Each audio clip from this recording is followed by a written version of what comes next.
V model. V model को verification और validation model भी बोला जाता है, जो कि वाटरफॉल मॉडल का एक्सटेंशन है। वी मॉडल में मेनली 2 फेज होते हैं, एक verification phase, second validation phase. Verification phase में भी 4 प्रोसेस होती है और वैलिडेशन फेज में भी 4 फेज होते हैं।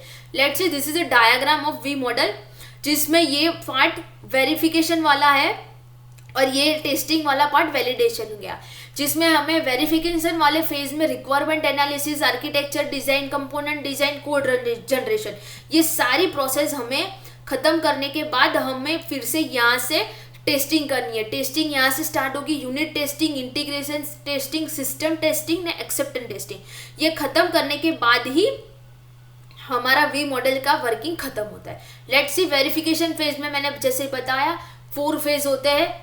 Let's see requirement analysis phase. इस फेज में हमें कस्टमर के साथ कम्युनिकेशन करके सॉफ्टवेयर की सारी रिक्वायरमेंट गैदर करनी है। मीन्स के कस्टमर की सॉफ्टवेयर के साथ क्या क्या एक्सपेक्टेशन है, कस्टमर सॉफ्टवेयर से क्या चाहता है, सॉफ्टवेयर में उनको कौन से फीचर्स चाहिए, ये सारी रिक्वायरमेंट, सॉफ्टवेयर की रिक्वायरमेंट हमें रिक्वायरमेंट एनालिसिस फेज में कंप्लीट करनी है। उसके बाद आर्किटेक्चर डिजाइन। इस फेज में हमने कस्टमर के साथ कम्युनिकेशन कर लिया, तो हमें सॉफ्टवेयर का एक आर्किटेक्चर डिज़ाइन फाइनल करना है, जिसमें हमें सॉफ्टवेयर में कितने मॉड्यूल्स होंगे, कौन से मॉड्यूल के बीच कौन सा रिलेशन होगा, ये सारी चीज़ें। मीन्स के आर्किटेक्चर डिज़ाइन मीन्स कि हमारा सॉफ्टवेयर कैसा दिखेगा, ये सारी कैसा दिखेगा, कैसा लुक एंड फील देगा, ये सारी इंफॉर्मेशन हमें आर्किटेक्चर डिज़ाइन में क्लियर करनी है। कंपोनेंट डिज़ाइन में हमें जो भी सॉफ्टवेयर की आर्किटेक्चर डिसाइड किया है उसके हिसाब से हमें हमारे सारे कंपोनेंट को डिज़ाइन करने का पड़ेगा। मीन्स कि डिज़ाइनिंग प्रोसेस इसमें होगा। कोड जनरेशन, जब हमारे पास सॉफ्टवेयर की डिज़ाइन है, सॉफ्टवेयर की रिक्वायरमेंट है, सॉफ्टवेयर में कितने मॉड्यूल है, ये सारी चीज़ें हैं, तब उसके बाद हम सॉफ्टवेयर का कोड जनरेशन स्टार्ट करेंगे। मीन्स के कोडिंग का काम हम इस फेज में करेंगे। अब तक सॉफ्टवेयर क्रिएट हो चुका है, सॉफ्टवेयर की कम्युनिकेशन, प्लानिंग, मॉडलिंग वाली सारी प्रोसेस खत्म हो चुकी है। उसके बाद वैलिडेशन फेज स्टार्ट होता है। वैलिडेशन फेज में डिफरेंट टाइप की टेस्टिंग होती है।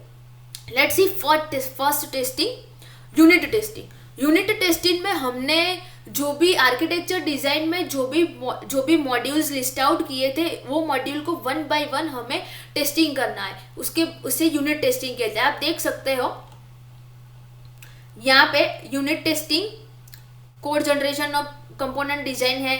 ये सारे ये सारे टेस्टिंग एक दूसरे के साथ कनेक्टेड है। यूनिट टेस्टिंग हो जाए, उसके बाद यहाँ पे ये हो जाए, उसके बाद यहाँ पे ऐसा।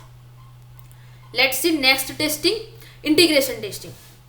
इंटीग्रेशन टेस्टिंग में हमने जो भी आर्किटेक्चर और डिज़ाइन क्रिएट किए उसका टेस्टिंग करना है, उसका वेरिफिकेशन करना है। ये खत्म करने के बाद हमें जो भी कंपोनेंट हमने यूज़ किए थे सॉफ्टवेयर क्रिएशन के टाइम पे, और वो कंपोनेंट हमने कंपोनेंट डिज़ाइन के टाइम पे डिफाइन किए थे, वो सारे कंपोनेंट को हमें सिस्टम टेस्टिंग के टाइम पे डिफाइन करना है। एक्सेप्टेंस टेस्टिंग, जो भी हमें सॉफ्टवेयर की रिक्वायरमेंट एनालिसिस की थी, मीन्स के रिक्वायरमेंट एनालिसिस फेज में हमने जो भी इंफॉर्मेशन कलेक्ट की थी, वो सारी रिक्वायरमेंट एनालिसिस की टेस्टिंग एक्सेप्टेंस टेस्टिंग में होगी।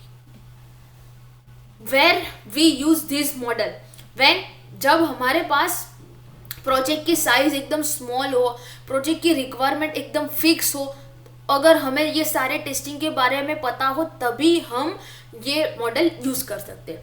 एडवांटेजेस, इस मॉडल में वेरिफिकेशन और वैलिडेशन 2 फेज है, इसलिए हम हमारे सॉफ्टवेयर को टाइम टू टाइम ट्रैक कर सकते हैं कि हमारे प्रोजेक्ट का काम कितना हुआ, कितना बाकी है, सारी चीज़ें हम ट्रैक कर सकते हैं। डिसएडवांटेजेस, इस फेज वी मॉडल में हमें कहीं पे भी हमने रिस्क मैनेजमेंट किया नहीं है, इसीलिए हमारे सॉफ्टवेयर में कुछ ऐसे रिस्क मेथड या रिस्क आर्किटेक्चर या रिस्क कंपोनेंट जैसा कुछ आ गया तो हम वो उसे मैनेज नहीं कर पाएंगे।